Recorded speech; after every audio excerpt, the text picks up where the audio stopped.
ആത്മീയ ജീവിതത്തിൽ വളരുവാൻ ആഗ്രഹിക്കുന്നവരെല്ലാം അറിയേണ്ട ഒരു സത്യമുണ്ട്.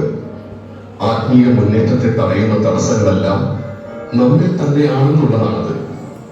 നമ്മിലെ തടസ്സങ്ങളെ നാം തന്നെ നീക്കേണ്ടിയിരിക്കുന്നു. ആത്മീയ ഗോളത്തിൽ കണ്ടുവരുന്ന പ്രശ്നങ്ങൾക്ക് പരിഹാരം കാണാൻ നമ്മൾ ഇന്നിവിടെ ഒരു ക്യാമ്പ് ഒരുക്കിയിരിക്കുന്നു. സൗജന്യ സ്പിരിച്വൽ ഡിസീസ് ക്യാമ്പ്. അതിനായി ഡോക്ടർ കുട്ടപ്പായി അട്ടപ്പാടിയിൽ നിന്നും വരുന്നതാണ്. സ്ഥലം near to Jimmy's tea show.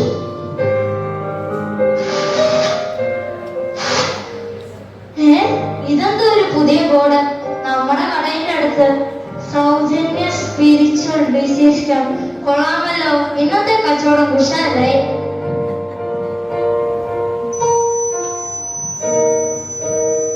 ഇതാണോ ഡോക്ടർ?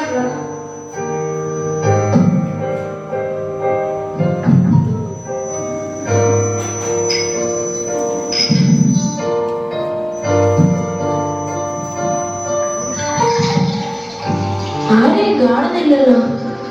ഇവിടെ ആർക്കും ഒരു രോഗവുമില്ലേ? കൊള്ളാമല്ല. ആരോ വരുന്നുണ്ട്. ഇരിക്കും. മോളിയാന്റെ രാവിലെ തന്നെ എങ്ങോട്ടാ? മനസ്സിലായി. ഫ്രീ എന്ന് ഓഫർ എന്ന് കേൾക്കുമ്പോ അബ്ബാസിയേക്കാൾ എന്ത് വിഷമാണ് ഓടിക്കോളും. ഒന്ന് പോടാ, ഒരു നല്ല കുഞ്ഞു വന്നിരിക്കും. വരണം. ഇരിക്കും. എന്താ പേര്? മോളി. എന്താ പ്രശ്നം? അത് ഡോക്ടർ, എത്ര ശ്രമിച്ചാലും സമയത്ത് സഭയോഗത്തിൽ എത്താൻ പറ്റില്ല. കാരണം എന്താണ്? അത് ഡോക്ടർ, ഒന്നാമത്തെ പ്രശ്നം ഒരുങ്ങാൻ നേരത്തിൽ ഏത് ഡ്രസ്സിടുന്ന കൺഫ്യൂഷൻ. അങ്ങനെ തിരിഞ്ഞിട്ടെല്ലാം കഴിയുമ്പോ കുറെ സമയം പോയി.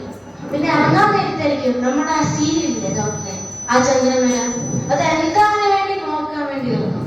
എല്ലാം പക്ഷെ സസ്പെൻഷനിൽ നിർത്തണം ഉണ്ട്. അതെന്താണ് അതിന് വേണ്ടി ടെൻഷനായിരിക്കും. അതെല്ലാം കഴിഞ്ഞ് എത്തുമ്പോഴായിരിക്കും പ്രേമം പകുതി തീരും. പിന്നെ പ്രസംഗത്തായിരിക്കും പാസ്റ്റിന്റെ ഒരു പാച്ചിലും. എല്ലാവർക്കും ഡ്യൂട്ടിക്ക് സ്കൂളിന് സമയത്ത് എത്താൻ പറ്റും, പ്രേമം മാത്രം എത്താൻ പറ്റില്ല. അത് എന്നെ കുത്തി പറഞ്ഞെനിക്ക് നന്നായിട്ട് അറിയാം. അത് മോളിയും ചെയ്യും. ആന്റിയുടെ ഈ രോഗം ഇപ്പോൾ പൊതുവെ കണ്ടുവരുന്നതാണ്. ഈ ലോകവും അതിന്റെ മോഹവും നമ്മൾ ഇന്ന് ഒഴിഞ്ഞു പോകണം. നമ്മുടെ ലോകത്തിന്റെ കാര്യങ്ങൾക്കല്ല കൂടുതൽ പ്രാധാന്യം കൊടുക്കുന്നത്, ദൈവത്തിന്റെ കാര്യങ്ങൾക്കാണ് കൂടുതൽ പ്രാധാന്യം കൊടുക്കുന്നത്. നിത്യതയ്ക്കായി ഓടുവാൻ വാഞ്ചിക്കുക. ഒരു കാര്യം ചെയ്യും, മോളിന്റെ ഒരു ടി വി ഇല്ലേ, അതിന്റെ കേബിൾ കണക്ഷൻ കട്ട് ചെയ്തതാണ്. എന്താ അത് മാത്രം പറഞ്ഞ കേൾക്കത്തില്ല. മോളെ ആന്റിയുടെ ടിവിയുടെ കേബിൾ കണക്ഷൻ കട്ട് ചെയ്ത് സീരിയൽ കാണുന്ന സമയത്ത് വചനം വായിക്കുകയും പ്രാർത്ഥന കേൾക്കുകയും ഉപയോഗിക്കുക. അപ്പോൾ ബാക്കിയെല്ലാം ശരിയാകും. സമയത്തിന് സഭായോഗത്തിന് പോകാനും പറ്റും. അപ്പോൾ മോളെ ഇതുപോലെയൊക്കെ ചെയ്യുക. ഓക്കെ?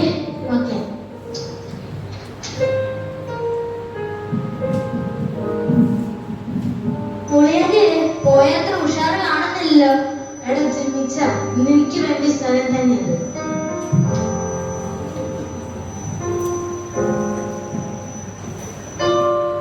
അവറാച്ചായോ, ഇതിന്റെ വല്ല ആവശ്യമുണ്ടോ? ഒന്ന് പോടാ മോനെ, നിനക്കൊന്നും പണിയില്ലടാ. ആ, ഇതെന്തിനു വലിയ പണിയല്ലേ? വരണം. ഇരിക്കും. നമസ്കാരം ഡോക്ടർ. നമസ്കാരം. എന്താ പേര്? ഡോക്ടർ, എന്റെ പേര് അവറാജ്. ഡോക്ടർ, എനിക്ക് പ്രേരണ ഇടയ്ക്ക് ഭയങ്കര ഉറക്കവും കൂടുതലും പ്രാർത്ഥനയ്ക്കും വചന ശുശ്രൂഷയ്ക്കുമാണ്. ഇതൊരു രോഗമാണോ ഡോക്ടർ? യെസ് അവറാച്ച, ഇതൊരു വലിയ രോഗം തന്നെയാണ്. ചികിത്സിച്ചില്ലെങ്കിൽ നിങ്ങളുടെ അടുത്തുള്ളവർക്കും കൂടെ ഇരിക്കുന്നവർക്കും കൂടെ ഈ രോഗം പകരും. അവറാച്ച, ആദ്യം നമ്മൾ സ്ഥലകാല ബോധമുള്ളവരായിരിക്കണം. ദൈവസന്നിധിയില്ല ഇരിക്കുന്നേ എന്നുള്ള ബോധ്യം നമുക്ക് വേണം. ദൈവസന്നിധിയിൽ നമ്മൾ ഭയത്തോടും വിരലോടും കൂടെ വേണം ഇരിക്കാൻ.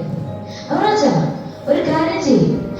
അവറാച്ചൻ പ്രാർത്ഥന കേൾക്ക് ഒരിക്കൽ ആമേൻ ആമേൻ എന്ന് പറയുകയും വചന ശുശ്രൂഷയ്ക്കിടയ്ക്ക് ഒരിക്കൽ സ്തോത്രം ഹല്ലേലൂയ എന്ന് പറയുക.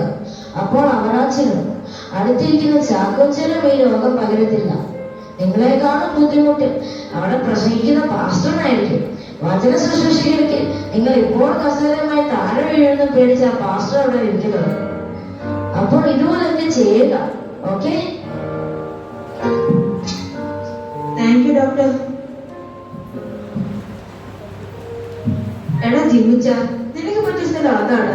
നീ പോയി നോക്കടാ. ഒന്ന് പോടാ. നേരെ നോക്കി നടക്ക്. തട്ടിമറിഞ്ഞ് വീണുള്ള ഷേപ്പും കൂടെ കളയരുത്. ഒന്ന് പോടാ. വരണം, എനിക്ക്. എന്താ പേര്? ഡോക്ടർ കറിയച്ചനും കറിച്ചൻ. എന്താ പ്രശ്നം? നിങ്ങളെമ്മ മൊബൈലിൽ പോക്കിട്ട് വെച്ചിട്ട് സംസാരിക്കും. എടാ നമുക്ക് ഇപ്പൊ ചെയ്യാൻ പറ്റില്ല. മൊബൈലിൽ പോക്കിട്ട് വെച്ചിട്ട് സംസാരിക്കും സഹോദരൻ. ഡോക്ടറെ, ഈ മൊബൈൽ തന്നെയാ പ്രശ്നം. ഇപ്രകാരം ഈ മൊബൈൽ മാറ്റി വെക്കാൻ പറ്റത്തില്ല. ബൈബിളും പാട്ടല്ലേ ഇതിനകത്ത് ഉണ്ട് കേട്ടോ. ഈ പ്രയർ വരുമ്പോ ഈ പാസ്റ്റർ റെഫറൻസ് പറയും. അപ്പോഴായിരിക്കും നമ്മുടെ ഏവന്മാരുടെ വാട്സപ്പ് മെസ്സേജ് വരുന്നത്. അതെന്താന്ന് നോക്കാം. വാട്സപ്പ് നോക്കും. അപ്പോഴായിരിക്കും അവർ ഫേസ്ബുക്കിൽ ഒരു പോസ്റ്റ് ഇടുന്നത്, ലൈക്ക് അടിക്കുന്നത്. അതെന്താന്ന് നോക്കാം. ഫേസ്ബുക്ക് നോക്കും. അപ്പോഴായിരിക്കും ഇപ്പൊ സമയം പോകും, ബാക്കി എടുക്കില്ല, പ്രയർ ചെയ്യും. കറിയച്ച, പുറപ്പാട് 3:5 ഇങ്ങനെ പറയുന്നു, നീ നിൽക്കുന്ന സ്ഥലം വിശുദ്ധമാകിയാൽ നിന്റെ ചെരുപ്പുകൾ അഴിച്ചു വെക്കുക. ഞാൻ ചെരുപ്പ് ഇട്ട് എങ്ങനെ നോക്കാം? ചെരുപ്പ് ലൗകികതയാണ് സൂചിപ്പിക്കുന്നത്. അവർ കറിയച്ചൻ ഇന്ന് മുതൽ മൊബൈലിന് പകരം ബൈബിളുമായി ചർച്ചിൽ പോകുക. മൊബൈൽ ഓഫ് ഓർ സൈലന്റിൽ വെക്കുക. അതുപോലെ മൊബൈൽ എന്ന ചർച്ചിൽ കൊണ്ടുപോകാതിരിക്കുക. ഇന്നത്തെ ഈ ന്യൂ ടെക്നോളജി മൂലം ഭൂരിഭാഗം ജനങ്ങളും ഗുണത്തേക്കാൾ ദോഷകരമായ കാര്യങ്ങളാണ് അനുഭവിച്ചുകൊണ്ടിരിക്കുന്നത്. ദൈവത്തെ നമ്മൾ പൂർണ്ണ മനസ്സോടും പൂർണ്ണ ആത്മാവോടും കൂടെ സേവിക്കുക. ഇതിനൊക്കെ നമ്മൾ കണക്ക് ബോധിപ്പിക്കേണ്ടവരാണെന്നുള്ള ബോധ്യം നമുക്ക് വേണം. Okay okay doctor, thank U.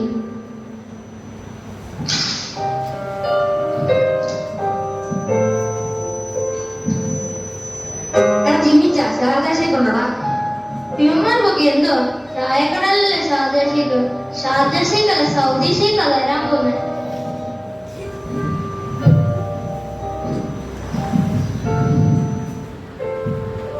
അപ്പനും മോനും പ്രശ്നമാണല്ലോ. ജിമ്മി ചേട്ടാ, ഇൻട്രസ്റ്റ് ഉണ്ട്. വരണം, ഇരിക്കും. ഡോക്ടറെ, ഇതിന്റെ മകൻ തിരിഞ്ഞുപോ. ഇവന് മെമ്മറി കുറച്ച് റിമെമ്പർ ചെയ്യാൻ പറ്റുന്നില്ല. സ്കൂളിൽ ഇവൻ ഫസ്റ്റാ. അപ്പുറത്തെ അവറാച്ചനെ മനകാട്ടി മാർക്കപ്പോഴും ഇവനാ. പക്ഷെ മെമ്മറി കുറച്ച് പ്രശ്നം. ഇത് കുഞ്ഞുങ്ങളുടെ കുഴപ്പമല്ല, മാതാപിതാക്കളുടെ കുഴപ്പമാണ്. സ്കൂളിലെ കാര്യങ്ങൾക്ക് കൂടുതൽ പ്രാധാന്യം കൊടുക്കുകയും എക്സ്ട്രാ ട്യൂഷൻ വിടുകയും ചെയ്യും. പക്ഷെ വചനം വായിപ്പിക്കുവാനോ പ്രാർത്ഥിപ്പിക്കാനോ പഠിപ്പിക്കുവാനോ ഒന്നും സമയമില്ല. സദൃശവാക്യം 21:6 ഇങ്ങനെ പറയുന്നു, ബാലൻ നടക്കുന്ന വഴിയിൽ അവനെ അഭ്യസിപ്പിക്കുക, അവൻ വൃദ്ധനായാലും അതിൽ നിന്ന് വിട്ടുമാറുകയില്ല. അതിനാൽ നമ്മൾ പേരൻസ് ഇതിന് കൂടുതൽ പ്രാധാന്യം കൊടുക്കണം. Okay okay doctor.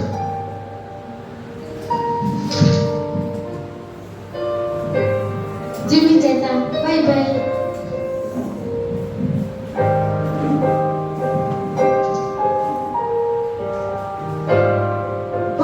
സമയം കഴിയും, ഇനി പോകാം. ഒരു ചായ.